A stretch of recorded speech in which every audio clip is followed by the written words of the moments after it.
Coming up on this episode of DL Weekly, Easter is this weekend, and there are lots of things happening at the resort. A new DVC lounge is coming to Tomorrowland. Something is growing in the Grand Californian. A new droid is available in Droid Depot. We continue our talk about Teresa and Vern's cruise and more. DL Weekly starts now.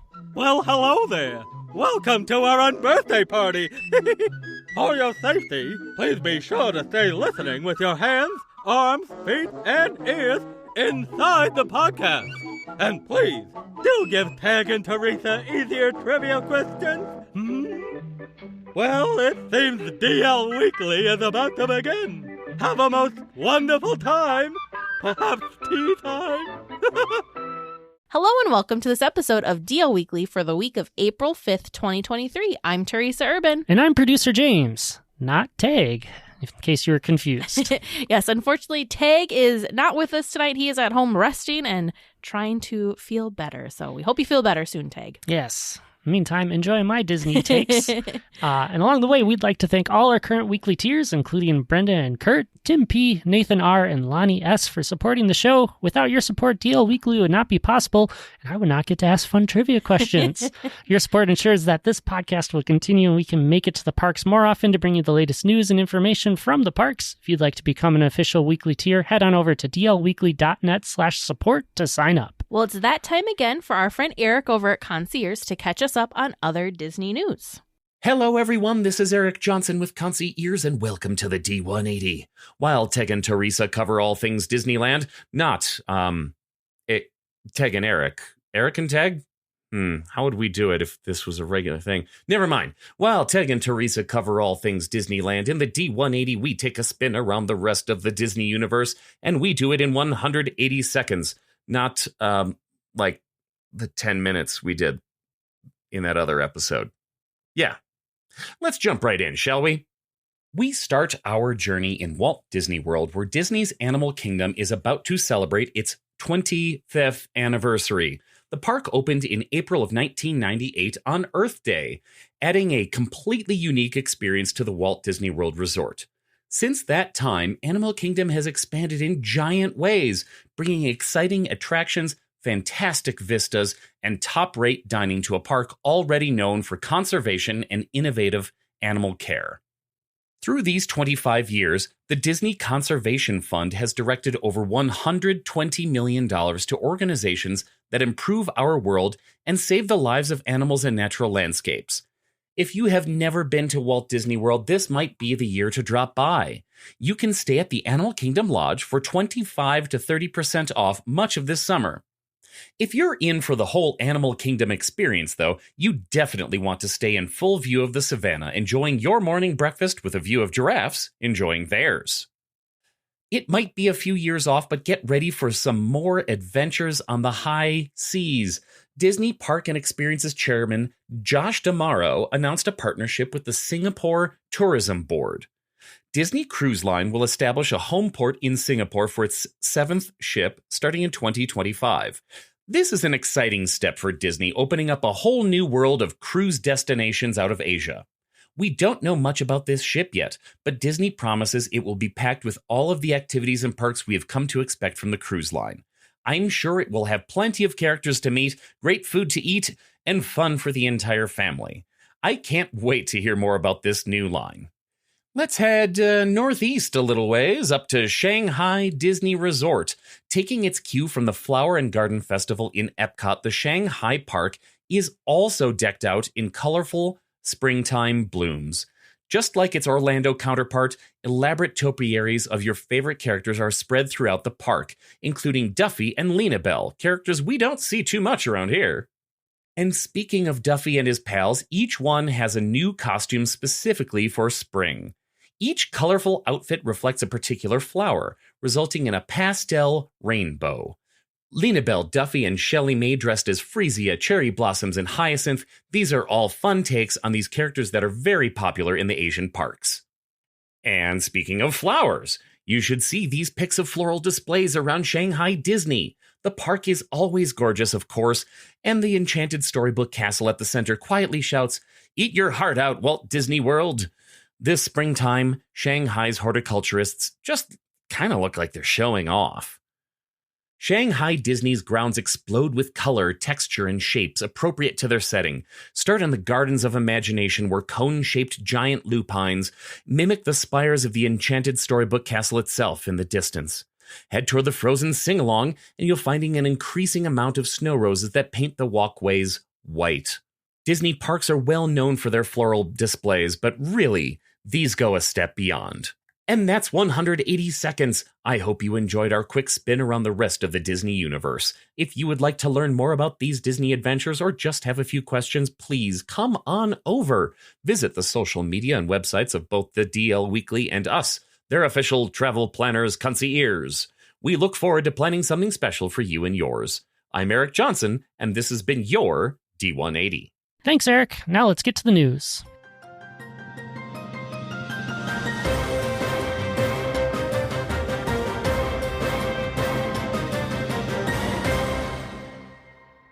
Well, Easter is this Sunday, and there are a few things that guests can do around the resort. For Easter dining, Goofy's Kitchen and Storytellers Cafe are offering brunch and dinner. The Grand Californian Holiday Cart is also offering some sweet, fun-themed treats. As we have reported previously, there is a ton of Easter treats at all of the candy shops around the resort. Finally, the Eggstravaganza is still going strong with 3 different hunts between Disneyland, DCA, and Downtown Disney. I feel like Easter came out of nowhere for me this year. Yeah, it did feel like it's kind of crept up, even though it's a little bit later this year than it had been. Right. I was very excited about, this is going to sound shocker, the food. Yeah, I know. The different dining that they had. Did you have a chance to look at the menus for the brunch and dinner? I saw a couple of them, and I thought it was an interesting mix. Like, I'm not a huge, seafood person, so the brunch was less exciting for me until I saw the words breakfast pizza. And then I'm always excited for pizza. So yes. So this is over at Goofy's Kitchen. Brunch, which is going to be served from 7 to 1 p.m. Adults $60, children $32. They have a couple of extra special features to celebrate the holiday. They have poached jumbo shrimp, stone crab claw cocktail, mini beignets and donuts, daily deviled eggs, and James's breakfast pizza.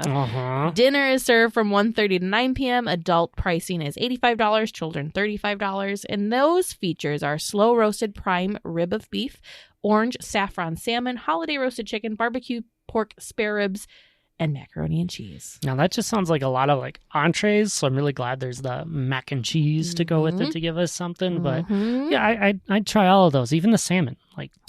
Sounds like, why not? Sounds like a good way to try that one. And then over at Storytellers, I was actually surprised because the pricing's the same.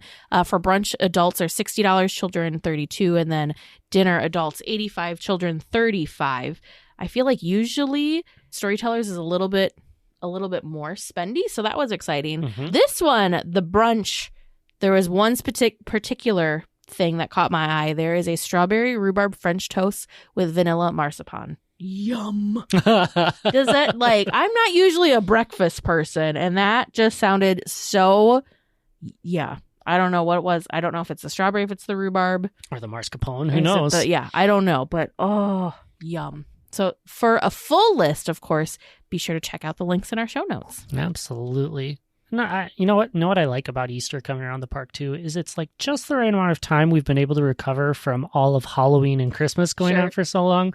It's it's time for something special to happen. And it's just so fun because you've got all the fun spring flowers. You've got the pink trees around the resort are in full bloom and just gorgeous. It's just, plus there's the baby ducks. What isn't there to love about spring at Disneyland? It's true. What a way to welcome it.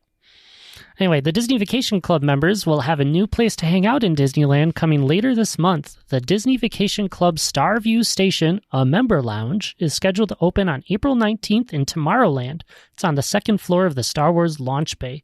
The theming in this location is really good. It'll be a great place for DVC members to relax and recharge. This is not something that I was super excited about. Obviously, not a DVC member, so this is not something in the parks that I will be taking advantage of since it's a members only lounge, but very excited for all the DVC members out there. But the thing that's super cool is now that we're approaching the opening date and feels like it's like just around the corner, they've released more details, and some of the details that they have going on in here are is what's exciting to me. There's an image of Mary Blair's original Tomorrowland mural, which we were just talking about this recently with Weekly Tiers, and this mural is just so fun. It's so Mary Blair, and I think it's so cool that they kind of brought it back. Not in its original, it's not the original, but they brought it back and it's still included in a part of Tomorrowland for people to enjoy. Currently, it's covered up by other things, but I still thought that was a really fun. I mean, Mary Blair's art is just so whimsically interesting. Like, for me, it's like Tomorrowland and Mary Blair are a weird, mix. Yeah, you wouldn't think the two would, blend together, but yeah. But I want more Mary Blair in the park, so I'm totally okay with this. So I'm excited about the details. I'm really excited to see photos of those that get to experience it and, see what it's like real. Because it looks like all of the photos that have been shared, it's kind of like that. They look like they're real, but I don't think they're actually. I think it's the. You think they're just 3D renderings? Yeah, I think they're the 3D renderings. I don't think we have real photos just quite yet. I could be wrong, but it's hard to tell nowadays because some of these renderings look very, very real. Absolutely. But if these are real, or how the renderings end up going, that space does look super incredible. And having the perks that it comes with of device charging, free Wi-Fi, free soft drinks and stuff, definitely a prime spot to stop. AC. Yes. AC, especially in Tomorrowland. AC is great because there's not very much shade. But yeah, super exciting. Yeah. I wouldn't mind a better use of the Star Wars launch bay first floor. Yes. So that is the one thing with this that makes me nervous. I'm like, it's a very big building, and while I'm glad that there's some use to it, I just worry, but it's still quite an awful lot of empty space. So hopefully, fingers, toes, everything crossed, something else will be filling that space soon. We hope. Well, something new has grown into the lobby of the Grand Californian. A large live tree has appeared in the middle of the lobby with really no explanation. Mice Chat, though, thinks that the tree is to celebrate Earth Month. That makes so much sense for that to be it. Because it doesn't seem like it's like a permanent thing by any means, right? I mean, it's a big box. Yeah, basically the tree's in kind of this big planter, but in the middle of the lobby. The planter, when I say planter, it's not just like a plastic black bin that you would buy at the nursery pot type thing. It's gorgeous. It's well designed wood, different shades and everything mixed in there. Yeah, it fits. It's got that craftsman style feel or that arts and crafts style feel. And yeah, it actually looks kind of gorgeous. Honestly, I mean, it's in the spot where they usually put the Christmas tree from what I can tell from photos. Oh, yeah, yeah. And honestly, I kind of would be okay with it staying there forever because I think it's a really cool focal point and a really cool addition, especially with all the browns and the stone work to have that pop of green right in the middle. I don't think it's going to stay there because, that is where they put the Christmas tree during the holidays. But I think it's a fun addition for now. And it's a great spot, too. Like you're saying, you're not going to put a table and chairs there because that's just awkwardly in the middle. So if they get positive response and things to something like this, maybe they can keep rotating things in that just feel timely, add a nice little touch, and have another reason for people to take a stroll through the Grand Californian. The one thing I'm wondering, though, is if this tree is temporary. This is like we said, it's not a small tree. It's a pretty large tree. I wonder what's next for this tree. Is this tree going to be planted? What's the plan for the tree after it's displayed in the lobby? Very curious to learn more, and hopefully we'll have more information for you on it next week. Once again, Minnie Mouse has vacated the lawn in front of Main Street Station, and Mickey has moved back in. It seems that each year for Women's History Month, Minnie may be making an appearance going forward. I think that's really exciting that they're swapping Minnie out. Last year, I believe, was the first year that they did this, and this year it was a little late, so we almost didn't think that they were going to bring Minnie back this year, but they did. It's amazing to me just because I just think about how much work it is for the horticulture team, not only to, yes, Minnie and Mickey have the same head, there's a lot of similarities, but still, it's a lot of extra work for them to have to switch this whole plant her just for the 1 month. So yeah, I mean, there's pretty details to amazing. work around. And even if you do keep similar things, you have to know which ones stay and which ones we pull out and which ones do we keep, because they're bringing probably a lot of the same ones back at the end of the month. So yeah, it's really incredible. So we're sad to see her go, but happy that Mickey is back as well. So Mickey has been freshly planted, so he's not in full bloom. So he's not looking his best right now, but soon he will be. it's always just a nice reminder of just how good of a work that the horticulture team does. Like those cast members, just they keep the park just looking beautiful. Oh, it's amazing. And like I was saying, this time of year especially, it just feels like there's just that many more. I'm sure there isn't, but it just feels like there's so many more flowers this time of year, and it's incredible because they're just beautiful.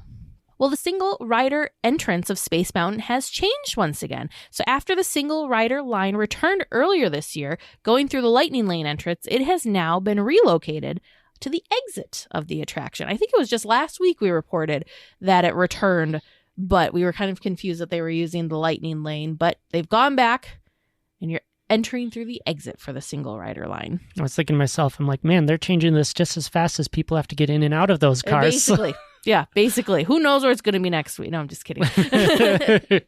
But yeah, so it's interesting, again, because this attraction was built prior to, needing Fast Pass and all that. Right. So now we've got standby, we've got Lightning Lane, and we've got a single rider queue, so they just have to get really creative as to how they're going to make this all work. So I'm sure it's hard, definitely. Yeah, and that one you have to load so quick. They have to know who wants to have the single rider before they really get going on it. So, well, Star Wars fans, that's me, who have played Jedi's Fallen Order, can now pick up the BD unit droid from the game and the upcoming sequel. A BD unit droid is for sale at the Droid Depot for $109.99. The droid is black and yellow and comes with a remote control, just like the other droids available at this location. Teresa, I am so excited to see this droid finally make an appearance. It's so cute. I don't know what it is. Like, why are so many droids of Star Wars so adorable? But yes, very, very cute. Not only do they look adorable, but they all have so much personality and they don't talk. Yes. But somehow they're so, some of my favorite Star Wars characters are these are the droids, or the kind of weird, obscure, creature type characters that really aren't, they're not main characters by any means, but they just have so much personality that they just bring so much to the story and to the universe as a whole. So would this, being a Star Wars fan, would this be something that you would want to add to your collection? Or the price is probably a little high for what I want to pay for something like that, but probably change my tune after starting to play Jedi Survivor at the end of this month. So I'm trying to figure out how big, BD is pretty small. So he usually rides on Cal Kestis's back, so your guess of being maybe a foot or so tall might not be off. The packaging maybe looks a little taller. Yeah, because with the photos you can't quite tell. Is he tiny, or is he? He's got to. I feel like because of the price, he's got to be a decent size. Yeah, probably a similar height to the rest of the droids that they go with. True. So cute. Well, if droids aren't your thing, Magic Band collectors, you can be on the lookout for some new Magic Band designs at Disneyland. The new designs feature Yoda, Mickey Mouse, Marvel Comics, and more. The new designs are all $44.99 each and are available around the resort. I mean, they always look great. These Magic Band designs, always interesting, different. They do this on purpose. Because you just need to have multiples, because we know they got Tag. Tag bought how many right away of the 3? 3 or 4. 3 when they first came out. Now they keep coming out with more and more and more. They're so good. Yeah. This is part of my problem with Magic Bands, why I haven't gotten one yet, because I just can't decide. There's too many good ones. I mean, you'll get to put one to use pretty soon, so you're gonna have to decide. Okay, so of the new ones, so we've got one that's like Mickey Mouse, one that's Marvel Comics. And there's one that's, oh goodness, is this the Jedi? That's Yoda themed. That's Yoda? That's a Yoda quote, and that's Yoda. Oh, Yoda's upside down. His green head is... I see it now. I see it. But it's the Jedi logo. Yeah, that's the Jedi order. Got it. The Yoda one's neat because it's kind of, besides the Jedi logo, it's not very in your face. No, and it's kind of a subtle. purpley color. Yep. Instead of it being green for Yoda. But my heart is with this one with the castle that has Minnie, Pluto, Mickey. I can see Chip and Dale. I see just the tip of Donald's hat. I'm liking the characters. I'm liking the classic, and I'm liking the colors. I think the Marvel comic one is probably my favorite. One. I love that they're using just the retro art of the characters, like instead of always just living in the modern look of how it goes. My favorite part about it is the logo on the on like the puck. Yep. How it looks kind of like the bam, boom, pow, like the exactly. Now, if only they did like custom sound effects when you used it and you got that sound. Oh no, we found something else. We scrolled. Kakamora magic band. The Kakamora are the funny little coconut people from Moana. I didn't know what they were called, so. Oh, that's fun. I probably shouldn't. This is cute. So the puck part has a Kakamora. And then the band itself just has it's just artwork. Yeah, it's very Polynesian style. It's super cool. How fun is this? Oh, see, this is the problem. They have all these fun designs. You kind of gotta pick one and keep it, right? Oh, the one it's retro Mickey and Friends is the one that caught my eye of the original ones. That one's it's just fun. It's classic. Plus, like I said, good colors. Mm-hmm. Too fun. Something for everyone with magic bands. And it's just going to keep on growing. Yes. Well, fans of the Disney Channel original movie Prom Pact got a special enjoyment at Disney California Adventure last week. The cast was there. They had breakfast at Napa Rose, then spent the day enjoying the attractions around DCA. Teresa, I know nothing about this movie. I don't either. This is something I'm not as familiar with the Disney Channel stuff. But I just think it's so fun whenever they do these little promo things where the cast of different movies or shows or whatever go and have fun hanging out at the resort together and experience it. I think it's so fun. And I love one of them has a first visit button on. It was his first visit. I thought that was very welcome fun. to the Disney family. Now come and enjoy the theme parks. Yes. And just look at the face on the Incredicoaster. I know. Their photos that they had taken are so fun. Living their best life 100%. So fun. This is how much I don't know about Disney Channel movies, but I think this guy right here, right? Milo, wasn't he in the there was a zombies? Oh, was he in the zombies movies? There's been 3 or 4 of those. Yes, I think he was one of the lead characters in the zombie movies. That makes sense. Very, very fun. So whatever, I'll take the crossovers whenever I get them. Keep on doing the parks and promotion. I'm good. Well, a post online from a former Imagineer gives us a better idea of the creature that guests would have been able to ride in Star Wars Galaxy's Edge before it was deemed over budget. Frank Mezzatesta confirmed this on Twitter, along with some concept art of the experience. Ely, which is the name of the creature that the guests would have ridden on, could have carried 6 passengers around a small area of the land. This is one of the things that when we found out it could have been but didn't, I'm like, how cool would this have been? And now to see what the concept art, to see what these creatures are. Okay, you're a Star Wars person. I'm excited about this, and I'm not even near the fan that you are. What are your thoughts on this? I mean, I've never seen or heard of anything like this. It reminds me of what I've come to understand the Jolly Trolley was, basically. Oh, sure. And so, I'm on board with these immersive kind of small things to get someone to do, to just have a little experience. It adds just motion and movement inside of Galaxy's Edge, and you want that kind of feeling of a busy area right there on Batuu where we're at. So I think anything that you could have done is cool.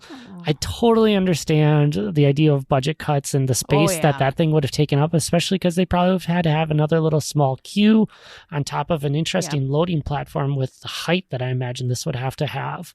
I just can't imagine. Of course, again, links are in the show notes, but I just can't imagine. The people on this concept art look tiny compared to this creature. How big? This thing would have been massive. Yeah, it really would have been. Oh, it would have been so cool, though. I was just reading in the article, they state that the Ely was designed to be a relative of the Bantha. That makes sense. It looks very much like it, except it would be the winter level of it. There you go. But how cool? How cool would that have been? I can't even, honestly, if they would have pulled this off, I can't even wrap my head around how this would this thing have, would all of the legs been go? How do you make this big mechanical thing go? You'd have to. Disney would not run something like this without the legs moving. So I'm just, what could have been? Sometimes I wish they didn't show us these things because I'm just could just pretend I never, like, just move on with my life and not know what amazing thing could have happened. And I feel like because they've released this, it's definitely in Yesterland. It is totally scrapped. It's not even on the table to come out for the future. This is probably just the beginning of things that didn't make it too. Well, remember when we were first, like, what they were first saying about the land, what the land was supposed to be versus what we got. So there's so many amazing things that could have gone into Star Wars Galaxy's Edge that we just didn't get. And this is just one of them. Oh, it's super cool. Super cool. Well, the Disney 100 celebration continues to roll along with new things appearing around the parks. A new Disney 100 purple Mickey Mouse balloon bucket has arrived. This is a new color of the same popcorn bucket we saw previously in silver. This bucket is available in both parks at participating popcorn carts. I don't know. It's just another... Yeah, it's a popcorn bucket. It's fun, though, because it's purple metallic, and you all know how much we love purple at this podcast. Especially Tag. But the thing that was wild to me about this, it's one of those things that normally I probably just would have not included and just continued on with the news stories of the week, because there's always just tons of different merch releasing, as you all know, each week. Lots of popcorn buckets. It feels like we've got a new one at least one a month, if not more a month. But this stuck out to me because just recently, coming off of our Disney cruise, when you go to, so they have nightly entertainment. And when you go, they have like theater concessions. This popcorn bucket was available the entire time that I was on my cruise. And so I didn't realize this was a brand new and hadn't even been out to the parks yet. So that's what I thought was interesting about this was this popcorn bucket has been on the cruise ships for a couple of weeks now, yet it's not coming to Disneyland until March 29th. And yes. I was on the cruise ship the week before that. So you heard it here first. Do you want first dibs on merch? Apparently. Book a cruise, apparently. Apparently you need to, you want to look for the popcorn buckets? The cruise ships are where it's at. That's just wild to me. If anything, I would have thought the cruise ships would have been getting like the leftovers. Yeah. Yeah, the carryovers of last chance to pick something up. I will say, for any of you wondering, no, they do not have cruise-specific print popcorn buckets. I was a little disappointed at that, but it was much easier to say no to buying a popcorn bucket since it wasn't the cruise-specific. There wasn't a cruise-specific design. And you had a popcorn bucket with yes, you too. And I borrowed Tag's Magic Key bucket that he bought. That must have been last year. That sounds about right. Or year before. It may have been 2021 when he got that. Back when there was a Magic Key bucket that you could get the cheap refills. So I don't remember if they were $1 or $2 refills. But yeah, anyways, I used that bucket. So, well, weekly tiers who wanted to have a, quote, key to it all, quote, pass are now out of luck. Bob Iger confirmed that the premier annual pass, which offered holders the ability to visit both Disneyland and Walt Disney World, would not be returning. The pass was available for just over $2,000 a year before it was discontinued due to the pandemic. I mean, this is a bummer. I'm actually surprised they didn't bring this back. I feel like it had to be a small subset of people who would take advantage of something like this. Yeah. So, I mean, I'm sure their thought process is just buy an annual pass at both parks, but it was convenient and probably slightly cheaper. I didn't run the math, so. I think it depends how that compared to some of the keys that were available. That's true. So. That is true. So I'm actually just a little surprised by this, but it is now in Yesterland with our plastic key passes our plastic annual pass cards that we also used to have too. Part of me wonders if it was more of like a technology issue now that they've moved so much into the app system. Well, I guess all the ticketing's still on the web, isn't it? But you know what? That would be interesting with reservations. Because each like the different annual passes at Disney World and then Disneyland's keys, you can only hold so many reservations at a time. So then with the Premier Pass, then they'd have to figure out how to make it so the system knows, you can hold X amount of Walt Disney World days and also X amount of, or Y amount of Disneyland. And, I'm sure it probably just got a little bit more complicated. And like you said, there probably wasn't too many people that actually had them. But still, I'm sad to see it go. For those that did, they probably loved it. So either way, I feel like our speculation might be that overthinking bit of it, of the people who really read into a book series for reasonings that something happened, and the authors are like, yes, that's a good idea. That's absolutely what I meant. That could be. That very well could be. Reminder for all weekly tiers. These questions can feel like a high-speed roller coaster type ride in the dark, with self-high fives, sudden drops, and stumps. Follow all pre-launch procedures, including stowing hats, glasses, and all loose possessions in the cargo pouch located directly in front of you. Welcome to Trivia Land, where we have an interesting changing of the roles. The trivia guy asking a trivia guy questions. I don't know if I like being on this side. James is like, take me back to Trivia Land. I like doing my research first. So how you feeling? You pretty confident? You got some great answers stuck up in your head? You know what? If I get one right, I'm going to feel like it's a huge victory. But you know this spreadsheet as well as I do. You've seen all these questions. I feel like it's in there. It's trivia, though. I feel like it's in there, so... It's not a matter of knowing, it's a matter of remembering. It's true. All right. That is true.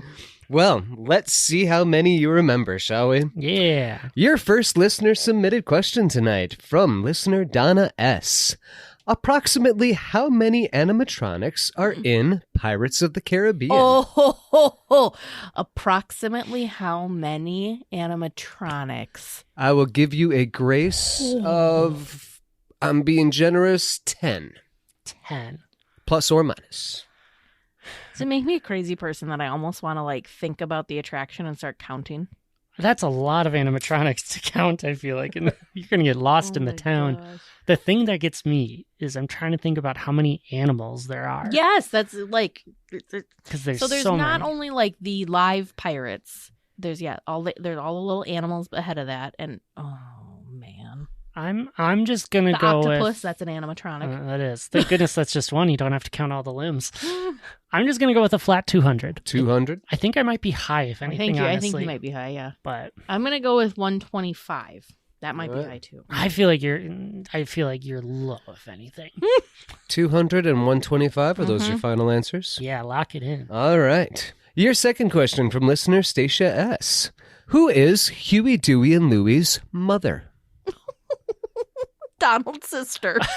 But by name, please. So Oh man. I actually think I know this one.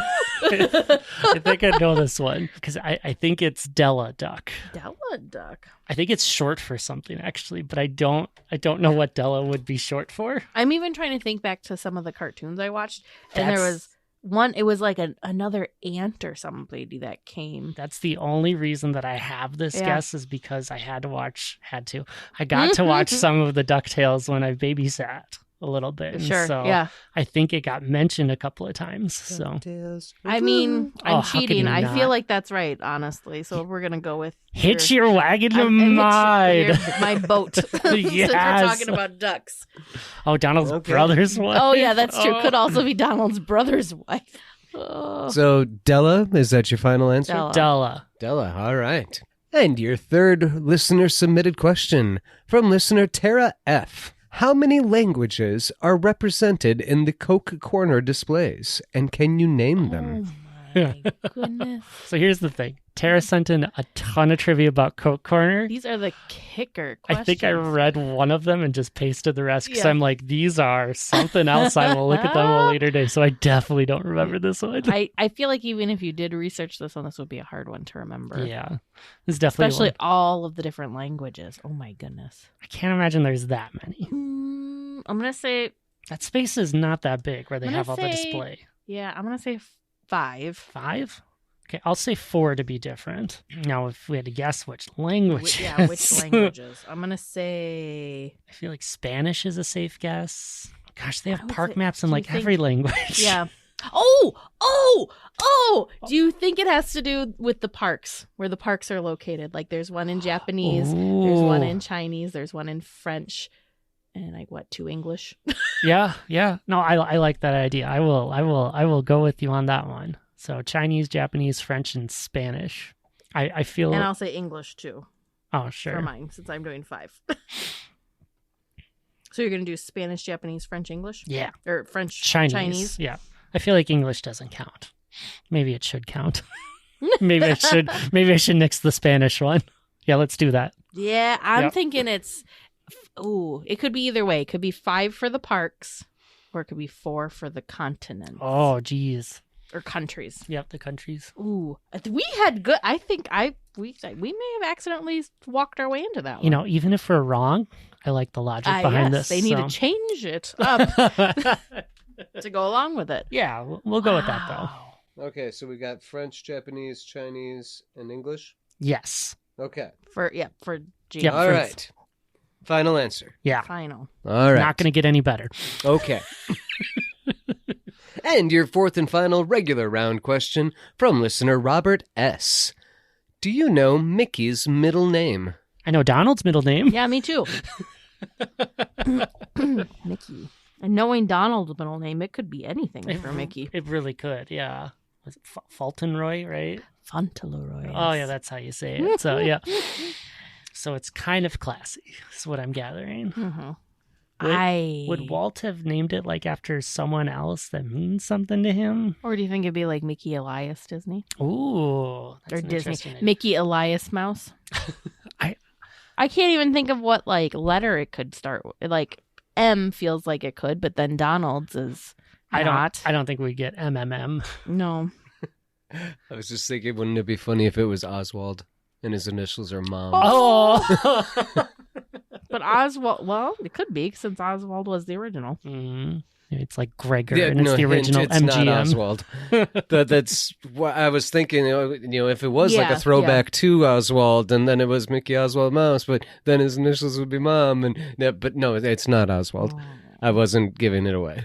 I have no thoughts. I'm just gonna do Elias. Some reason I'm being called to letter T, so I'm going to go with Thomas. Thomas, because I grew up loving Thomas the Tank Engine. Why not? And Walt loves trains. There you go. Oh, I think There you go. I think Walt came before Thomas the Tank Engine. but it may have been the inspiration for Thomas the Tank Engine. I don't. I think we're stretching it. That's a bigger stretch than our Coke language guess. I think our Coke language guess is more sound. All right. And your bonus question, and I swear I had this already put in before you said it. What's Donald's Thank middle goodness. name? Yay! Well, everyone knows we're not cheating. Fauntleroy. Or Yeah. Whatever, what she Fauntleroy. said. It's like FAU, Fauntleroy. there's an L and Roy in there. Yes. All right. Well, listeners, hopefully you were playing along and you got some great answers there. How do you feel about how you did? How do you feel about how they did?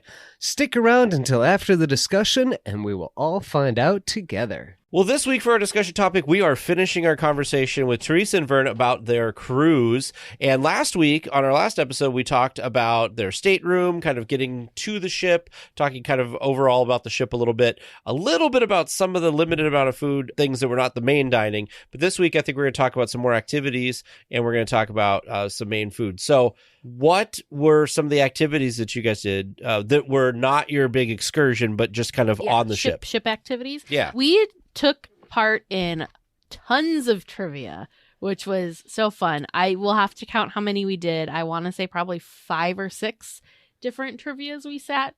What time do you know which ones you did? So the first one was like extreme Disney knowledge. Like, And did you go in thinking, "Oh, we got this"? yes, joke was on us. We did pretty well though. I think Vern you saved all of our trivia sheets. They're downstairs. They're somewhere, yeah. Yeah, so that one tag, you wouldn't have, like, even if you and I would have been there together, we still wouldn't have gotten it. It was brutal. crazy. Let me ask you a couple of the stumper questions that we had. Where were Waltz and Lillian married? I have no idea. State. You can just do state. Chicago or Illinois. Idaho. Okay, next. And then, this one was Did they weird. just want the state? Just the state. Okay. And then this one was interesting. I will not remember the exact wording on it, which is what made it interesting. But it said it was something about in the year 2000, what was introduced at Epcot that helped like kind of bring It helped to promote international collaboration that or was something it. Yeah, like that. yeah. Promote international collaboration or something about like bringing the world together. Was that the like international student program or whatever? One would think. That's what we thought. That's what we thought. But it oh was. no. Pin trading was the answer What? to that. Yes. That's a trick question. There was we felt so defeated after this one. Right? We went in so confident, like, if they only knew. We do trivia every week. We got it. Yeah. We've got the trivia asking person and the trivia answering person. What y'all got, huh? Well, and you guys... we got, like, the first question was, what was the name of Donald's ship in Toontown at Disneyland, which is the SS Daisy. So, like, the first 5 questions were, like, feeling good. We're like, ooh, we got this. We did. We got those 5 right. And then suddenly, now, chaos. Listeners of the show don't actually know this, but you guys used to actually go and do trivia regularly. Yeah. Like, not Disney, but just in general. So you guys are pretty good at trivia in general. So the children that graded our sheet thought we were geniuses, so we had that going for us. At least we did not win. Children that graded your sheets. Yeah, there was these 2 did you like swap sheets? Yeah, okay. some of the people hosting trivia had you swap with another table Sure. to go through and grade. Other tables, they just let you do it. So you're on the ships. Unless you paid for the expensive internet, you cannot Google answers. That's true. And the other thing too is they ask these pretty quickly. So that was the other problem. It's all verbal. So it's not like you can't take too long to think on an answer because they're moving on. So, and then if they gave like can't, less than 10 seconds. Yeah. And you can't like mark it to come back because you're not going to remember what the heck that question was. So that was that trivia. So then right after that trivia was Disney villains quotes, which I was also feeling pretty good about because I'm like, I know the animated movies and I love me some villains. We can do this. Oh my word. That one we did even worse at.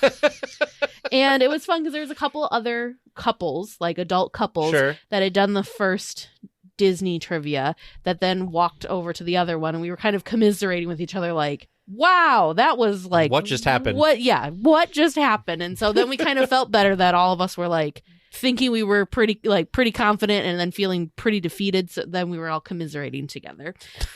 Villains trivia went slightly better. It was tough though because it was Disney villains quotes. So it was the trivia presenter just speaking a quote. Sure. So you couldn't hear the voice. You didn't know the context. It was just the deadpan words because she didn't even do any inflections. Sure. Just total deadpan. Mm-hmm. Yeah. So it would be, I'm surrounded by idiots. I mean that's easy. Right. But like, but it is difficult when you don't have any of the no context. like no there's nothing to inflection. trigger your brain of like, oh, that's So we had Scar. Yep.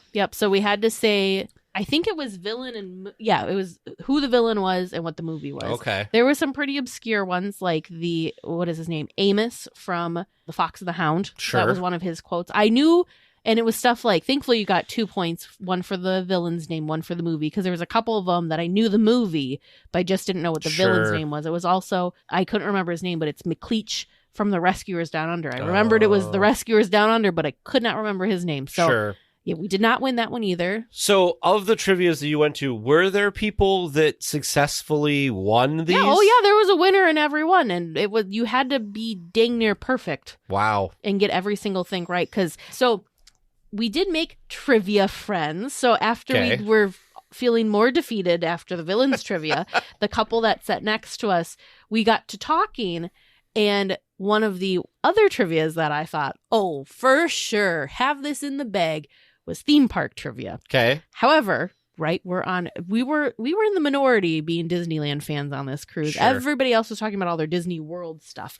And so I'm like, oh, dang it, this theme park trivia is going to be mainly world and not land, and I can't, I don't know that stuff. So anyways, we were chatting with the couple next to us at Disney Villains Trivia, and she was their place to go was world. And so we decided from there on out, we were teaming up. So every trivia, because I think there was one that they had, only one that they missed, we were trivia buddies for. Sure. And it was super fun. We had a blast. And so it did work well because the villains one, we actually looked at each other's sheets and we would have filled in some of each other's gaps. So we're like, perfect. Makes sense. Sure. So the next trivia after that was tunes. I thought this Wait, how did you do on the theme park trivia? We haven't skipped gotten over to that. the theme park Oh, trivia okay. yet. I'm going in order. Okay. The Give it next time, trivia was tunes trivia. And you know how I am with Disney music. Yeah. I got all of them because it was you had to do the you name missed, of like, the one song, or two. the name of the song and the movie. Sure. And I missed one or two because I messed up. Like I knew the song, but I didn't write the name. Like I wrote a lyric instead of what the name was. Sure. So Or like classic. the mob song from Yeah. Beauty and the Beast. we Everybody said- knows that as Kill the Beast. Yeah. But the actual title is the Mob mob Song. song. Oh. And again, like they're going so fast that I barely had time to finish writing you just the have answer. panic answering? Yeah, well, you barely have time to finish writing the answer before they're playing the next clip, kind of Sure. a thing. So it's kind of like, ugh. So that one I only missed like 3, and we lost. Wow. And it's like 20 to 25 questions tag, and I Yeah. only missed 3 points. It was brutal. It was vicious. Okay. Theme park trivia also did not win. Spoiler alert: we did not win any of the trivias. Okay, but what what was the problem with the theme park trivia? I will say Disney World. It was some very weird Disney World questions. Sure. I was pretty proud of myself. The few Disneyland questions they asked, I got. Good. What year did Guardians of the Galaxy open? Mission Breakout. Sure. Yep. Oh, are you asking I'm me? asking you. Wasn't that oh man, I'm going to get this wrong. Wasn't that 2018? 17. That's what I was first thinking, but I was like, that seems too early. 2017. Okay. And then it was, I don't remember. They said the name, The Happiest Homecoming. Oh, that was the 50th Yep, anniversary. Yep. I don't remember what the other ones were now. But anyway, but most of it was Disney World, which is Yeah. But And did your so- cohorts help you with that? Yeah, but some of them were just a little like, what year did Toy Story Land open? Oh, sure. So it was, and then the one that was really bad, it was what fireworks show did Happily Ever After replace? Wishes. Well, see, we couldn't remember that one. Because But yeah. Wishes people were obsessed with. Yeah. We couldn't and they remember used that part of one. Wishes for the 50th anniversary. Oh, yeah. So I know Yeah, that one we was... could those were two. Of Would those I have helped you? Is that what that you look would have, was? because we couldn't remember what it was. We couldn't remember that it was Wishes. There was one other one. Good job, Teg. Good job, Ted. Yeah, and there was like one or two. And again, we did really well, but these people were, I don't know how they knew all of them. So, Vern, Yes. I know it's coming up on this. I know you can speak to this. Star Wars trivia. Mhm. Yes. So that, of our podcast group, Star Wars is James and my area of expertise. And so 100%. we're going into Yes, Star Wars 100%. trivia, and we had no internet access. We hadn't paid for having the extra internet access for our phones or anything. And I And think so- that they generally shun on that, but yes. Oh, Well, yeah, yeah. no, No, and- but and even I- if you had internet Well, access, we weren't no going to way. use it for the trivia, but like I wanted to just like quick refresh my brain on some things. Oh, sure. Just do a quick scroll through Wikipedia before trivia, just to get my brain kind of hummed up and ready. Sure. And so I don't have my phone, don't have any access to anything, so I'm just like quick running my brain through some things. Just like what's the home planet of this race of people, and this planet was the major thing for this episode of this area of this cartoon, and Sure. I'm running like I'm making up what I expect the trivia to be, and like I'm making it as tough as I can be, and like getting my brain going and ready, and I'm just kind of thinking, okay, if I was building this trivia, how tough would I make it, and what's the type of things that I would expect people to know? I'm getting myself all set, and our trivia friends join us, and they sit down, and the husband or the husband to be, they're engaged. He says, "Yeah, I'm feeling really good about this. I'm a huge Star Wars nut, and I'm thinking we're gonna be all right." And I'm like, "All right, good. Let's rock this." And they start asking the questions. First question, boom, right off the top of my head. I know it immediately. My pencil can't even keep up with how fast I know it. I'm like, yeah, we're going to nail this. First 5 questions in a row. We're flying through. I'm like, woo, this is great. Yes, but excuse me. Excuse me. There was a- And Teresa did come up with a couple as well. She did I contribute. was so proud of myself. There was one that both Vern and our trivia friend were sitting there scratching our heads, and I just leaned over. I said, "Wasn't that Qui-Gon Jinn?" Yes. Wow. Well, it was what was the actual It was a question quote. itself? It was Yeah, it was a quote. It's Qui-Gon's pep talk to Anakin right Please, before yeah. the pod race scene. Oh, sure. And they actually gave like almost verbatim the entire pep talk, and they said who says this and who are they saying it Yeah, to. and then bonus. Yeah, then Oh, sure. And I'm like, half was oh cool. God, that's I can see the scene. And Teresa leans over, that's Qui-Gon, isn't it? I'm like, yes, it is Qui-Gon talking to Anakin right before the pod races. To use a Star Wars quote to set up the rest of what I assume you're going to say with this, I feel like you're very confident, so your overconfidence is your weakness. And then you get to... I mean, there were moments, definitely. It wasn't our weakness, though. Again, like there was tough. like 2 questions we didn't get. And again, it was like multiple parts. There were 2 points. Sure. 2 or 3 points we didn't get. Of 30 possible points, we missed 2. Yeah, of 30 points, Mm-hmm. we got 28. And we came in like 3rd or 4th. Yeah. That happens. Like, Yeah. just wild. Yeah, and I had been way overthinking in like all of my mentally prepping myself, getting ready for, is it going to be, what's the home planet of the Twi'lek people? No, it wasn't even that hard of stuff. It was still hard, though. But, I mean, it was the very casual respectable. fan, like myself, would have, no. Right.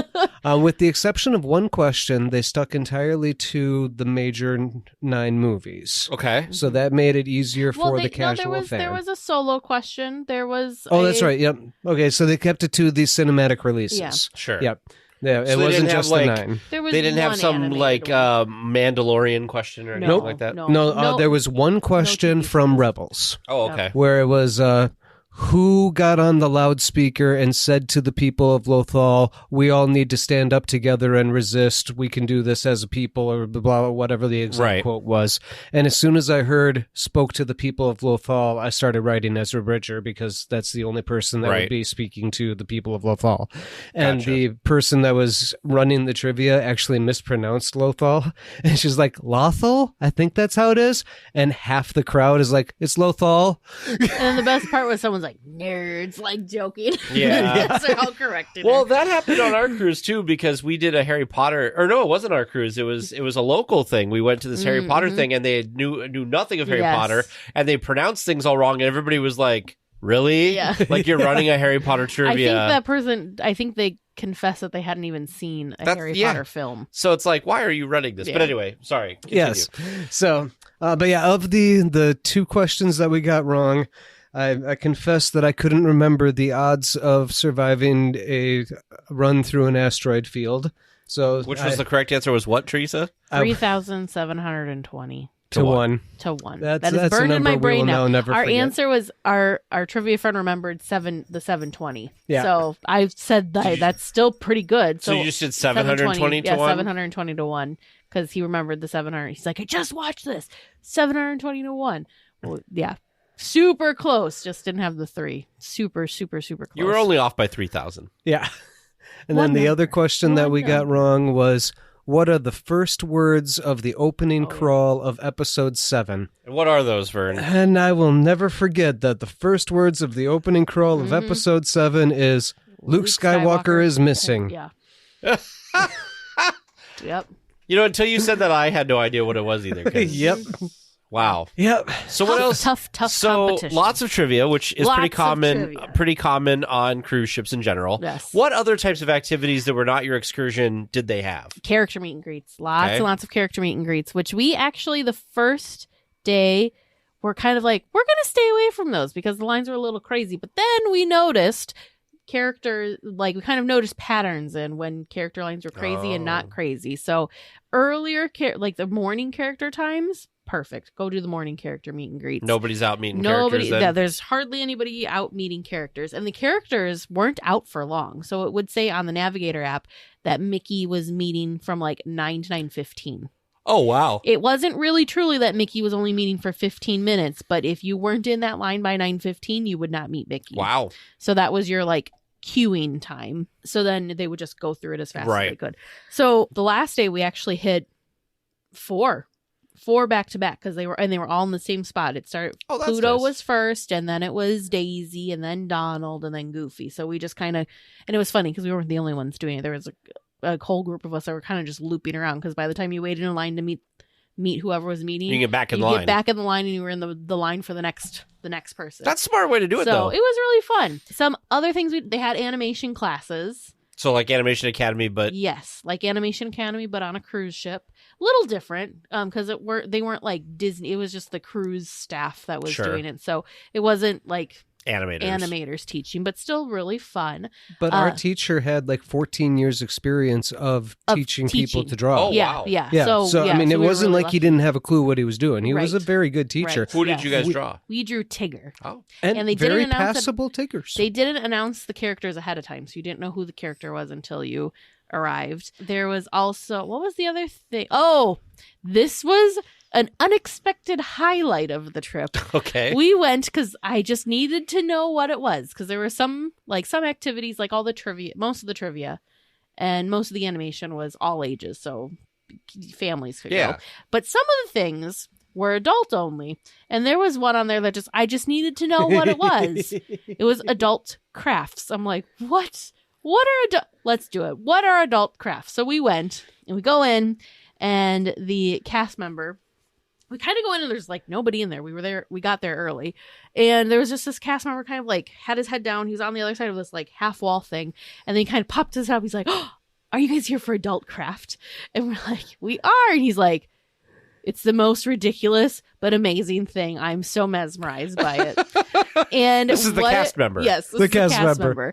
And what it was. He was 100% right. It was ridiculous. And he's from South Wales. Yes, and he's so from South as you Wales. picture him speaking, give it the South Wales accent. Okay. And so what it is there are these masks, like these character masks. This is 100% like a grade school craft activity. Okay. Oh, that no, they're this is like preschool. yeah, I mean, Okay. it is not advanced whatsoever. It's that stuff it's got black on top of it, and you use a wooden thing, a wooden stick, and you scratch it Okay. off, and then it reveals colorful stuff underneath. So you scratch the black to reveal the colorful. Sure.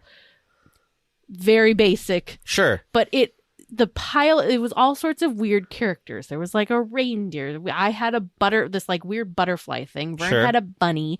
There was like one that looked like a jellyfish. I mean, there was Okay. just the most random array of things. And he was just he just thought this was so funny and so ridiculous. And he was just like hilarious. So he's trying to describe characters to people. He's trying to describe this and like make it sound exciting to people as they come in. And then he's trying to like, see, you could be this. And like these people are like, we're school teachers. Like, we do this all the time with our kids. And then he's like, what do you think? Do you think this is a penguin? They're like, no, that's a dog. Or, like he couldn't he's like, apparently I don't even know my animal. Anyways, he was absolutely hilarious. His Sure. name. This one looks like a zebra. Yeah. And Zebra. people are like, Zebra. what's a It zebra? was so I don't know. How cute. do you pronounce it? And then like people would finish their masks and just put them on, and he would just crack up. He would just crack up laughing, and then he kind of kept I going put on. mine on. He's walking past, and he turns and looks at me, does a double take. He says, "Oh my God, that is horrifying." I mean, it was just, and then he's just talking and like entertaining people while they're doing their little craft, because otherwise it would have been quiet and awkward. And he was talking, he's like, wouldn't it be really funny if we all put on our masks and we walk over to the kids club and we just pretend we're character meet and greets, and like, I mean, just like he's like, I'm not advising that we go scare the children, but wouldn't it be fun? and then he was telling us he was actually that was only his 6th day on the magic. He had previously been on I think it was the fantasy, maybe. He was on a different ship, and so he just switched ships. And so every time another crew member would walk through, we were in O'Gill's pub, he would kind of stop talking. He's like, I don't know why, but I always get scared when they walk past, like I'm gonna get in trouble. Oh, he was just hilarious. He was just an absolute hoot. We finished our craft and just sat in there. What's his name? His name? I don't remember his full name. He told us his full name because he was telling us, like, I'll tell you he said about that myself. he has the world record longest name. Second longest name, I think. Yeah, which I don't think that's actually true, but Yeah, it was a he good made- story. yeah. Because as much as we can remember of his name, because he told the story of how he got his name, Mm-hmm. his mother is Italian and his father Is a fan. is half Irish, half English, or something like that. And a but, fan of a certain and, something that you'll and a understand. huge fan of a particular genre of sci-fi, which we'll get into when you start hearing his name. Okay. So what we remember of his name, coming from his Italian mother and his Irish father, who's a fan of a certain genre, we remember that his name is Ricardo Patrick Stewart. And then there's like 3 or 4 more names after that. Yeah. And he just rattles them all off super Oh, fast. he was so fun.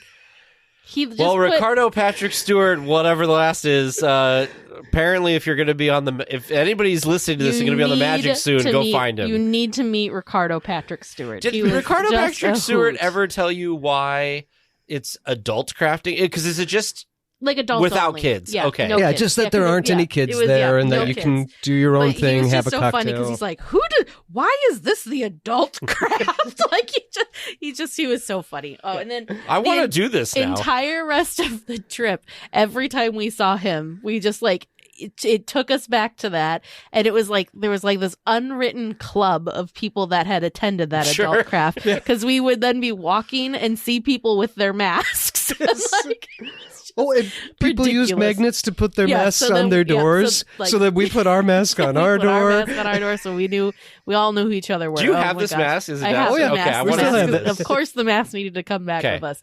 They were the most ridiculous things. Do you have a but photo he of this? made I'm it- just trying to imagine this. Mm-mm. Yes, actually, I can send it to you. Tag. Thank he you. made it so incredibly fun. Like, and that was the thing about the cruise. We haven't even talked about this yet, but that was the biggest thing about the cruise, right? We've experienced Disney magic and Mhm. wonderful cast members before. This was somehow like some other level. Every cast member interaction that we had was amazing. Then you had Oh, people absolutely top like notch. Ricardo who just like made something out of kind of nothing, really. Sure. And it was just incredible, just absolutely incredible. Somehow our servers and our room attendant, we told them our names once, and Oh, like 5 mhm. minutes later they had it. They were meeting us the next morning. Like we ran into our server at Cabanas the next morning. She's like, "Oh, Teresa and Vern, how are you?" I'm like, "How did you? You know what's how crazy? Did you do that?" The very first time I went on a cruise, as we walked to our room for the first time, we've never met our cabin steward. Oh, James Tang, how are you? We're like, we don't know who you are. How do you know us? Yeah. And every time we saw him, he would use our names, and that's just how it was. Yeah, and so this was this too, and it's I amazing. was just like floored. I was Yeah. just, it was wild. And then same thing, like we would like other cast, they wouldn't get to know our names, but they would remember us from different Yeah. activities and whatnot, and just amazing. So we were there celebrating we kind of did a mixed celebration. It was our first our first ever cruise, B, kind of sort of our honeymoon, because we just did of course the destination wedding at Disneyland, and then we did an extension off of that to do a little bit more, but we never did any other true honeymoon, just us trip. So be our honeymoon. It was also Sure. our 1-year anniversary trip, and so This trip's doing a lot of heavy lifting. a lot of heavy, lots on this trip. So they knew that it was the honeymoon / 1-year anniversary. But so the first night when we came into our stateroom after having dinner, of course we had our fun little towel origami. It was Sure. a crab. And we had our little chocolates on there too. Well, then further in the room on the desk, we found a card, and we opened the card. And it had this really nice like Disney Cruise Line sticker emblem logo on it. Sure. We opened the card, and it was from the captain and the cruise director thanking us for Oh. choosing Disney Cruise Line to like celebrate like our happily ever after or something like that. I'm Sure. like, oh wow, that's really sweet. Oh, that was really nice. I was already impressed with just the towel origami. Now we've got this nice personalized card. Night number 2, we walk into our stateroom, and we have towel origami that's 2 swans, Aw. fresh rose petals all over our bed, and another little card celebrating us and thanking us and Wow. whatever. Night number 3 was kind of funny because before we went to dinner, Vern went to use the restroom, and the toilet, like there's a button that you push and the button wasn't working. So we called down to guest service and said, hey, for some reason the toilet's like not even trying to flush.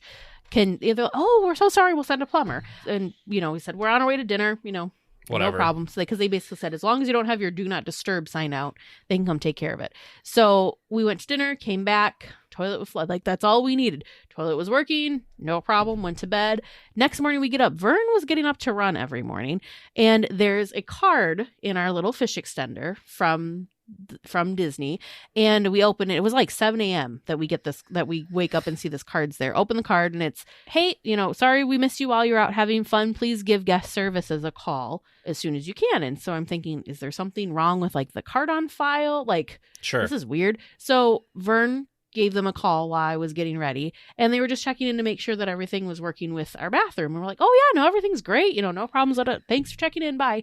Then that evening we come back to our hotel or our stateroom. We have yet another towel origami. And on my side of the bed is this giant bag full of goodies. There's 2 big full-size bags of popcorn in there and 4 Mickey Rice Krispie treats in it with a little note on there from guest services apologizing for the inconvenience that they had to send somebody to fix our bathroom for us. And I'm just like, there's no thinking to myself, there was no inconvenience here. I've had much worse experiences with things like air conditioners not working on very hot days in hotel rooms that we paid for, and they were just kind of like, sorry, this wasn't an we've had inconveniences and had nothing, and this was not even an inconvenience, and you've already went above and beyond by checking in with us to make sure it worked. So the magic was just incredible. Well, you get what you pay for, right? Like something goes wrong, they're definitely making up for it. Still, Disney magic and everything. Yeah, totally. I mean, just incredible. Like the fact that we got like our anniversary honeymoon was celebrated. Oh, and then they also did like a special thing at dinner that night for us too. So it's just wild, just amazing. So I got 2 questions. One's for you, one's for Vern. So the question for you is, I know that when we travel, and basically when you travel anywhere, you don't like when people come in your room and stuff and do cleaning and stuff. How is that for you? Because I know that the people came in and did all that. Didn't mind whatsoever. What makes that different than like the hotel? I don't know. Just something different? I think probably because you have that personal connection with your stateroom host. Sure. So it's not like you don't feel like it's just a stranger that's going in there and you literally never see. That you never see. Yeah. You had, because like we bumped into him in the hallway, I don't know how many different times, and he'd be like, oh, how was the show? Or how was dinner? He'd have all these little mini conversations with him. He was a super, super nice, sweet guy. So my question for Vern. Yeah. Running. I know there was something you were concerned about on the ship. Yes. So what were you concerned about, and what was the reality? So for any listeners that haven't ever heard about this, I am what's known in the running community as a streak runner or a streaker. I have maintained a continuous streak of running 1 continuous mile every calendar day for over 9.5 years now. Fully clothed, not that type of streaker. Yes, fully clothed, not that type of streaker, but or at least clothed to the legal requirements. On really hot days, there might be a shirtlessness. But anyway, so I've, for 9.5 years, I've gotten in at least 1 continuous mile every calendar day. And coming into the cruise, I was thinking, well, how am I going to get in my mile-long run? And everybody assured me, oh, there are people that have to work out every day. There's accommodations. You'll be able to run. And I was like, yeah, sure. There might be a treadmill in the gym, but I hate treadmills. I don't want to have to do that if I can avoid it. And then somebody said, no, you can run laps around what's known as the promenade deck. There is a loop track that you can run around, and there'll be a sign saying how many laps equal a mile. You'll be fine. I'm like, oh, all right, cool. So one of the first things that I looked for as soon as we got on the ship, I found the sign that said 3 laps equals a mile. I'm like, all right, good. Now I know.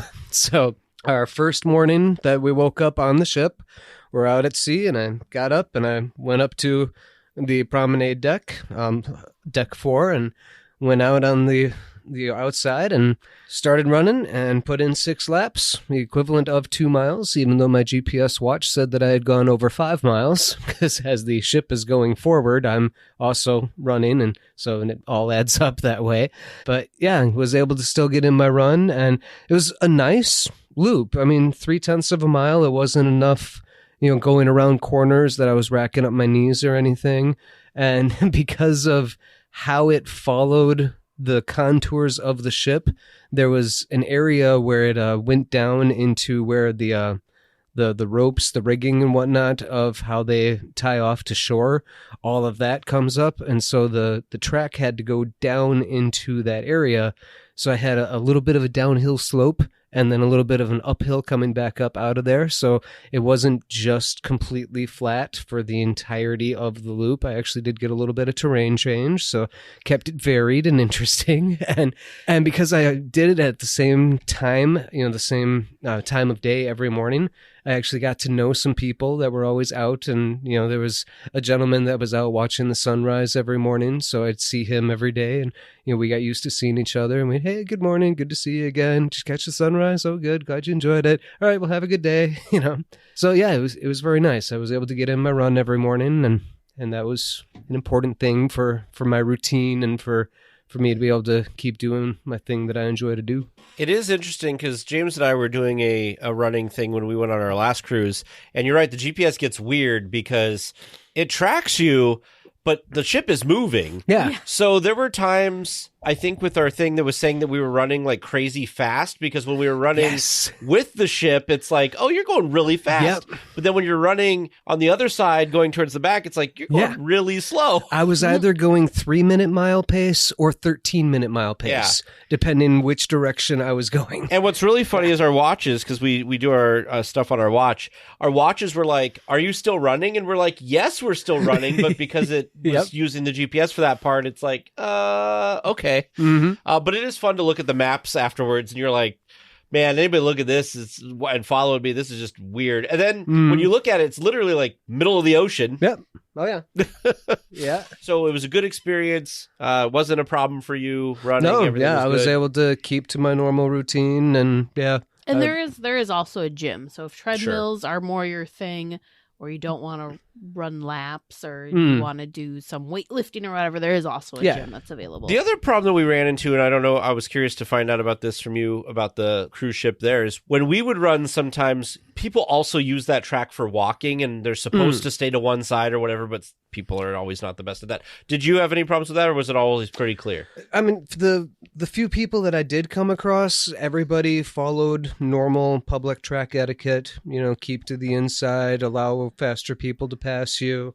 If you're coming up behind somebody, give them the on your left, and when I did on brand. Yes. If somebody gave me the on your left, I pulled over for them. If I gave somebody the same, they would pull over for me.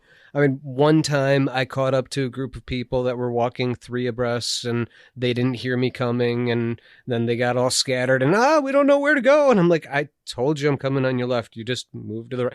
But that was one occurrence out of however many laps I actually ran. That's awesome. Yeah, 6 laps a day, 4 days. I mean, I put in plenty of laps, and only one time did anybody actually get in my way. It was fine. People know how it works. Everybody's good, All right, the final big topic: dinner, food. Let's talk about that. So your first night, you had Rapunzel.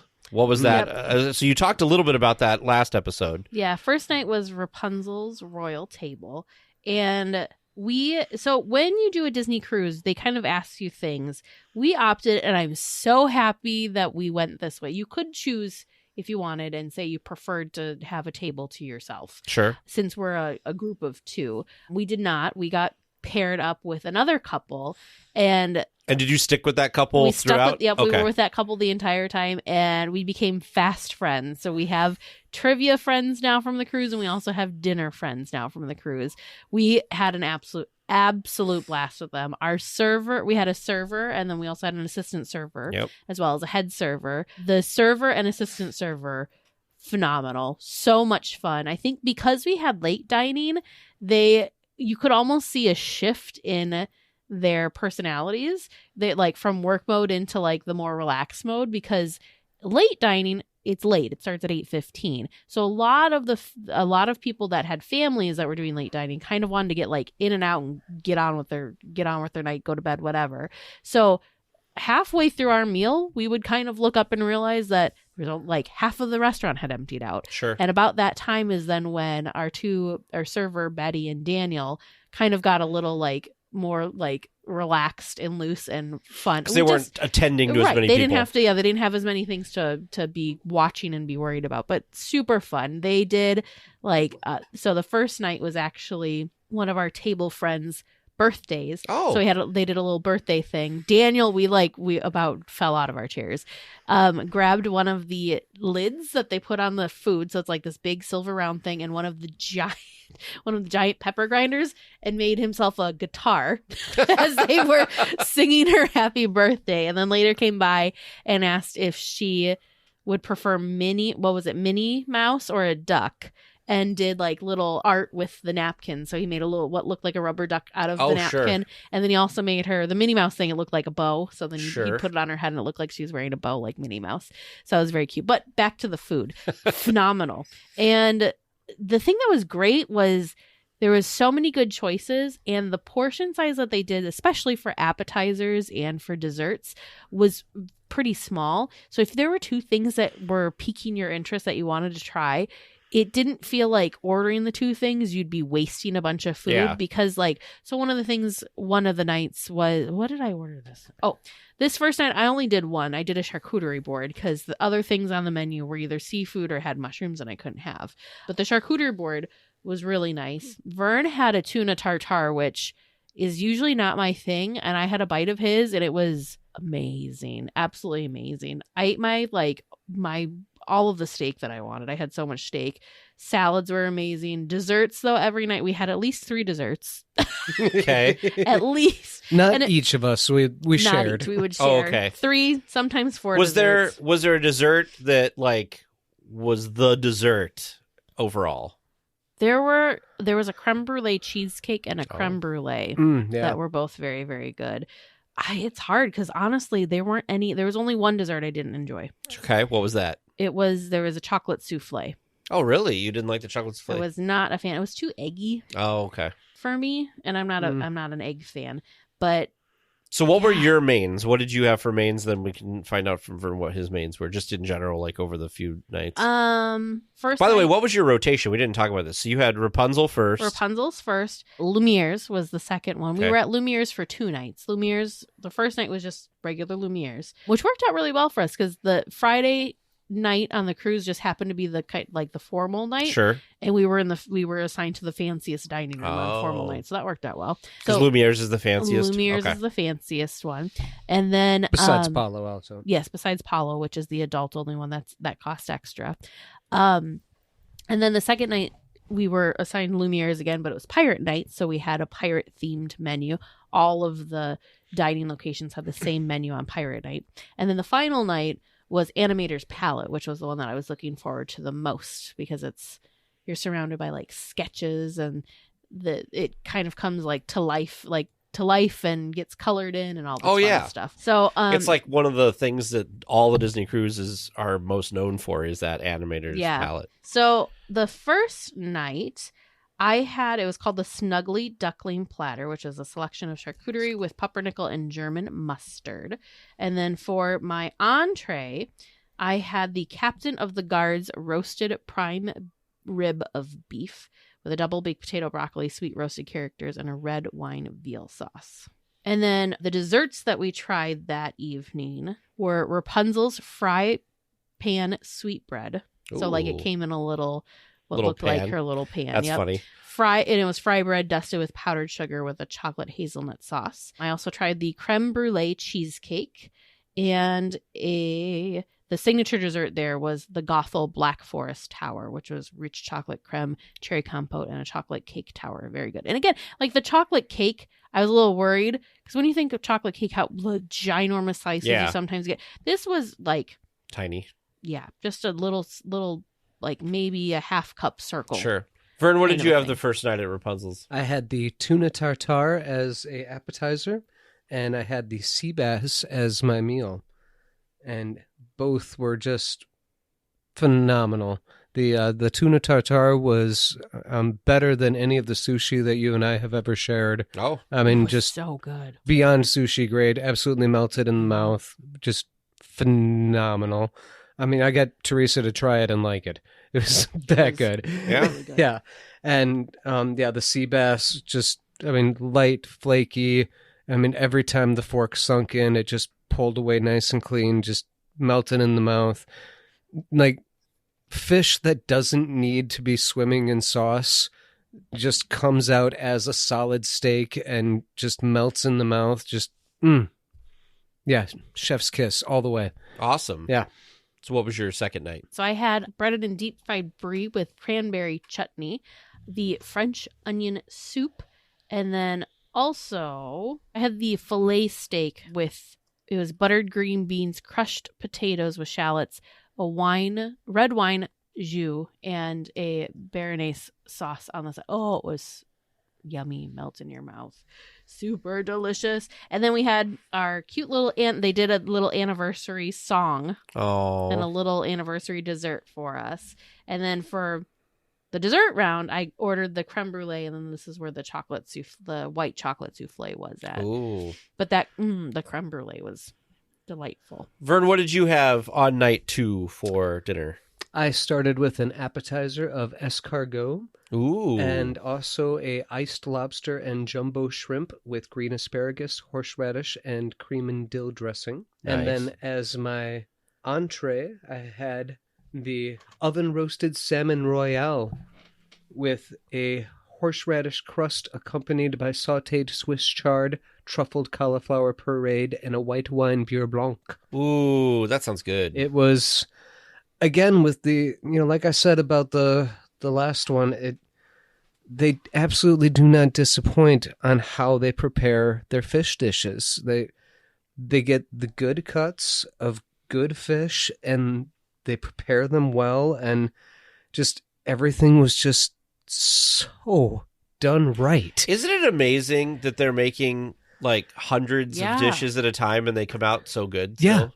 Yeah, to be producing at the volume that they produce and to have it come out that perfectly every time. It just amazing. I was actually listening to one of the podcasts that I listened to, and they were talking about, nobody actually likes lobster. If you cover anything with enough butter and garlic, of course it's going to taste good. Right. But in that lobster and shrimp appetizer that I had, the lobster wasn't covered in anything. It was just the lobster. Oh, wow. And it was just a good cut from the lobster, prepared properly, and it was good. Man, we're all getting hungry. All right, third night. Third night, pirate night. Everyone had the same menu, so it didn't matter what dining room you were in. You were just assigned to the dining room that you had been in the night before. So again, we were at Lumiere's. And for an appetizer, I chose the deep fried Calypso crab cake. Ooh. And crab cake. You don't even like seafood, but crab cake is okay. Crab cake. That's what I went with. And I also got the baby gem salad. The salads there, if you are a salad person, do not disappoint. It's so flavorful, so delicious. This was kind of like a wedge salad with blue cheese, radish, cherry tomatoes, shallots, sweet pecans, and a Thousand Island dressing. So yummy. So yummy. And then for my entree, I did not get steak. There was a steak on the menu. I did not get it. In fact, I got the jerk chicken is what I got instead. You know what? I'm surprised. Did you have, or did you see anybody have any of the vegetarian options? Because I know when we go to the parks, you really enjoy that. Vern tried a couple of the vegetarian. In fact, I think he had a vegetarian. He ordered 2 entrees this evening. That's a great thing to do. You'll find out more about that later. But yeah, I had the jerk chicken, which was 48-hour jerk marinated chicken, grilled and served with rice and beans, fried plantains, and a pineapple chili salsa. It was so everything on there. Delicious. There's no salad. So what's the dessert? And then for dessert, what did I have for dessert? Before dessert, they had a little pirate parade, and Vern went and danced in the conga line. And because our wonderful server, Betty, asked me to. Betty. I asked Betty for recommendations on dessert. She told me to get the brownie off of the children's menu. Oh. Did not disappoint. It was very delicious. And then we got the rum-soaked chocolate cake. And then I also got this. Every night I tried the signature dessert. And the signature dessert for this night was a caramel macadamia nut cheesecake tart. Delicious. Served with whipped cream and a caramel ganache. It was yummy. All right, Vern, what did you have for dinner on Pirates Night? So at this point, I'm finally getting used to this whole concept of being on a cruise and you can order whatever you want and it's all just included and nobody's going to judge you. And if you can eat it, go ahead and get it. So I'm getting comfortable with this concept. And as I'm looking over the menu, I said, 2 of these appetizers sound really good and I want them. So I had the vegetable samosa. And I had the Angelica's lime marinated shrimp as my appetizers. And they were both great. I mean, I've had vegetable samosas from many different restaurants, and I've had vegetable samosa, handmade, homemade, and this samosa stood up to any samosa I've had anywhere. I mean, Nice. it was a very good samosa, and the shrimp was, I mean, well marinated, had good balance. It came with chili, white corn, sweet potato, and onion, and everything was just all balanced nicely together. Excellent flavor profile. Very much enjoyed that. And then for dinner, I'm looking over the menu, and I said, I'm definitely having the cilantro marinated Caribbean grouper fillet, because a grouper fillet just sounded very good, especially since I already knew what they could do with salmon and with tuna. No, I hadn't had tuna yet, but I already knew what they could do with the salmon and with the sea bass. So I said, okay, they're not going to screw up a grouper. And this came with curried rice with mango, lime, and avocado, and red onion and black bean salsa. So I knew I wasn't going to be let down, and I was not let down. It was delicious, light, flaky. Absolutely loved it. But then also looking at the menu, I saw the Barbary Coast falafel. Oh. And I love a good falafel. And they hadn't let me down on anything else. I knew they weren't going to let me down on the falafel. And it was so good. Absolutely delicious falafel. I want to make sure that people know this. I've talked about this before when we've talked about cruising. Every cruise that you'll ever go on, you can order as much as you want. Mm-hmm. You can order every main course if that's what you want to do. They will bring it to you. Mm-hmm. And I don't know how it was on the Disney cruise, which I guess is a great question for you guys. But on the cruises I've been on, the portion sizes are set up so like you're not going to have anything to go generally. Like it's a good like normal rational person size of a portion. You're not getting a giant 24-ounce steak or anything like that. Is that how it was on the Disney cruise too, where it was like a decent portion size, but not massive? Yeah, I'd say so. Yeah, by ordering multiple things, I was quite full, and we needed to take a walk afterwards. I mean, I'm not trying to play this off like I wasn't being gluttonous. I will fully own that. Sure. But they were small enough portions that I wasn't too full. It's not like this was a massive amount of food either. Yeah, no, it's like you described it. Yeah, definitely. They're not oversized at all. Yeah. All right. Well, we realized that there was so much to talk about that we actually had to split this into a third episode. So join us next week where we conclude the dining and some other stuff about the cruise to wrap us fully up. I mean, there was so much going on in 4 days. We had almost 4 days worth of... Good thing it was only a 4-day cruise. Yeah, right? So tune in next week for that. It's okay. I'll be the only weekly tier without an answer. Make sure you send your questions to Producer James or Producer Vern at trivia@DLWeekly.net. Welcome back to Trivia Land, where we're having this wonderful little flip of me asking a trivia guy asking another trivia guy questions. How do you feel about how you did? Mixed. I expected you to be a lot meaner and nicer at the same time. James is like, I don't know what to expect over here. I'm lost. This was a pretty typical night, honestly. Yeah, this is how I do it. I feel confident that I've got... I'm confident in your Della. I feel good about 2 of these. Oh, yeah. All right. Well, I can tell you... I'm pretty confident in our Coke answer. Either you or I have the Coke answer, I think. Let's find out. I actually think it's you. You did about as well as Tag does, so... I don't know if you want to take that as a compliment or a slam. Just going to say, is that good? Depends on the week. Sometimes we're great, other times no. Well, let's find out how you did, shall we? Yes. Your first listener submitted question tonight from listener Donna S. Approximately how many animatronics are in Pirates of the Caribbean? Teresa said 125. James said 200. I allowed you a grace of 10 plus or minus. The correct answer that I was looking for, with 75 people and 53 animals, 128. Teresa! Okay, what was the breakdown again? 75 people? And 53 animals. 53 animals? I honestly thought there were more animals than people. I am so glad I didn't try to count. Yeah, that would have been a lot of counting. Wow. Wow. Nice job. Dang. Sorry. Good job, Teresa. When you figure in how many people are holding an animal or chasing an animal or... I suppose, but sometimes they're not actually, like, moving. So, Dang. Your second regular round question from listener Stacia S. What is the name of Huey, Dewey, and Louie's mother? Both of you answering Della Duck, Donald's sister. The correct answer that I was looking for, I would have accepted Dumbella Duck, or Thelma Duck, or Della Duck. Yeah. Good job, James. Dumbella. What'd you say the other ones were? Dumbella, Thelma, or Della. Thelma.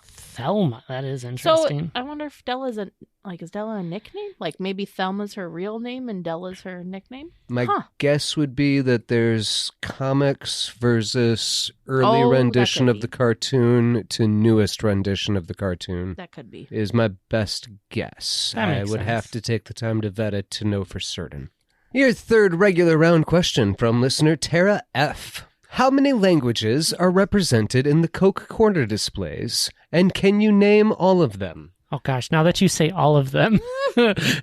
Your answers were 5 and 4, and you said English, French, Japanese, and Chinese. Or Spanish if we're doing 5. The correct answer that I was looking for was English, Japanese, and Hebrew for the 3 languages. They need to update their Hebrew. display because we had a much better thought process with representing the parks. Wow. I did not expect That is interesting, Hebrew. though. That's super interesting. If I remember 3. correctly from my own reading when I was just kind of looking into this because I found it fascinating, I think it was the first 3 languages that Coke bottles were ever made in. That it was so the nothing first to do with 3 Disney. countries that Coke went out to. Like it wasn't a Disney thing. It was it was a Coke thing. Yeah. Oh, that's very Suppose interesting. that makes sense, yeah. Okay, well, if they don't need quote me on updating, that. That's the they best of can my hit- memory they can hit us from up. my own reading on my own time. Dang, that's Right. cool. Cool detail, absolutely. Yeah. And your fourth and final regular round question from listener Robert S. What's Mickey's middle name? Teresa saying Elias and James saying Thomas. Mickey's middle initial is T for Theodore. Oh. You were right on. You were feeling the T, though. Yeah. I'm trying to remember where I saw that. Theodore. Mickey Theodore Mouse. Yep. I suppose Thomas Mouse doesn't really roll off the tongue in that, I mean, that full name. Because So. Theodore Mouse Yeah, I was totally going to say rolls. Fauntleroy doesn't really roll off the tongue either. Fair. And your bonus question tonight, linked to the previous question, what is Donald's middle name? Both of you knowing that as Fauntleroy. Yeah. Donald Fauntleroy Duck. Got that one. Well, listeners, how did you do listening at home? How do you feel about how James and Teresa did? Do you think you've got some great questions that can really stump them in the future? Or would you like to stump Tag in the future? If you've got that perfect question and you'd really like to hear it on the podcast, feel free to send that in to trivia@dlweekly.net. Well, we will be back next week with more Disneyland news and information. Until then, go out and enjoy the parks. Please remain seated until the podcast comes to a complete stop and the doors have opened. Then collect your belongings, watch your head, and step carefully from the episode. On behalf of all of our crew, thanks for traveling with us, and we hope you have a happy and memorable visit here at DL Weekly.